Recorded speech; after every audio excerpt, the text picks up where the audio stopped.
Here's another read along with Rinkes. I had the opportunity to read Harold and the Purple Crayon to my students this morning during our Google Hangout, and I just thought I would pop on and read it recorded for you guys.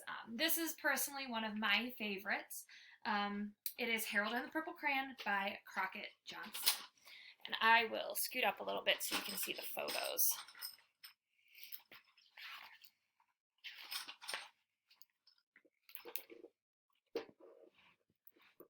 Let me see if I can do it this way. One evening, after thinking it over for some time, Harold decided to go for a walk in the moonlight. There wasn't any moon, and Harold needed a moon for a walk in the moonlight. And he needed something to walk on.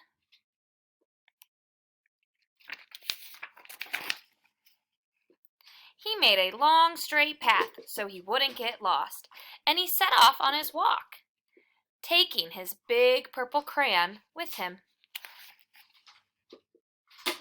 But he didn't seem to be getting anywhere on the long, straight path, so he left the path for a shortcut across a field, and the moon went with him. The shortcut led right to where Harold thought a forest ought to be. He didn't want to get lost in the woods, so he made a very small forest with just one tree in it. It turned out to be an apple tree. The apples would be very tasty, Harold thought, when they got red. So he put a frightening dragon under the tree to guard the apples. It was a terribly frightening dragon. It even frightened Harold. His hand holding the purple crayon shook. Uh-oh. Suddenly, he realized what was happening, but by then Harold was over his head in an ocean.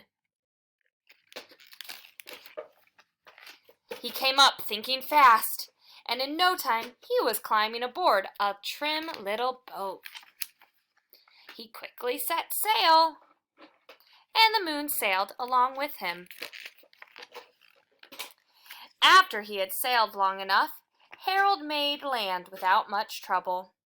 He stepped ashore the beach, wondering where he was. The sandy beach reminded Harold of picnics, and the thought of picnics made him hungry. So he laid out a nice, simple picnic lunch. There was nothing but pie, but there were all 9 kinds of pie that Harold liked best.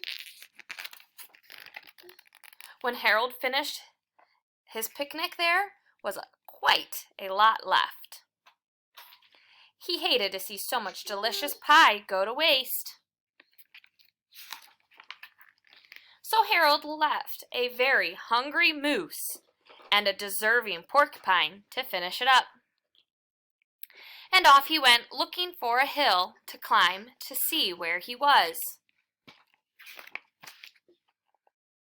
Harold knew that the higher he went, the farther he could see, so he decided to make the hill into a mountain.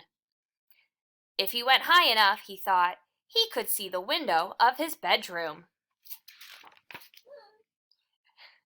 He was tired, and he felt he ought to be getting to bed. He hoped he could see his bedroom window from the top of the mountain. But as he looked down over the other side, he slipped, and there wasn't any other side of the mountain. He was falling in thin air.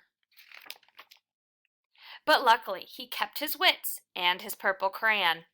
He made a balloon, and he grabbed onto it. And he made a basket under the balloon big enough to stand in.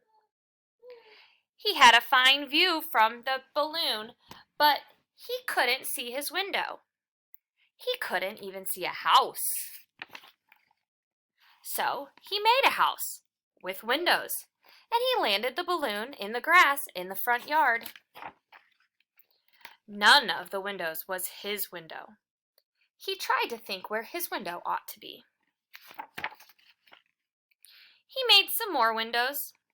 He made a big building full of windows. He made lots of buildings full of windows. He made a whole city full of windows.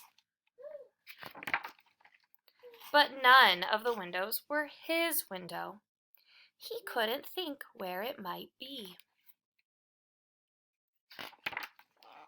He decided to ask a policeman, but the policeman pointed the way Harold was going anyway, but Harold thanked him.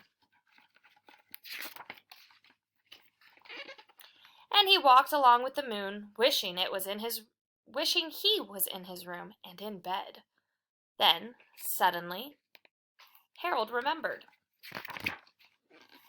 He remembered where his bedroom window was, when there was a moon, and it was always right around the moon. And then Harold made his bed and got in it and drew up the covers. The purple crayon dropped on the floor, and Harold dropped to sleep.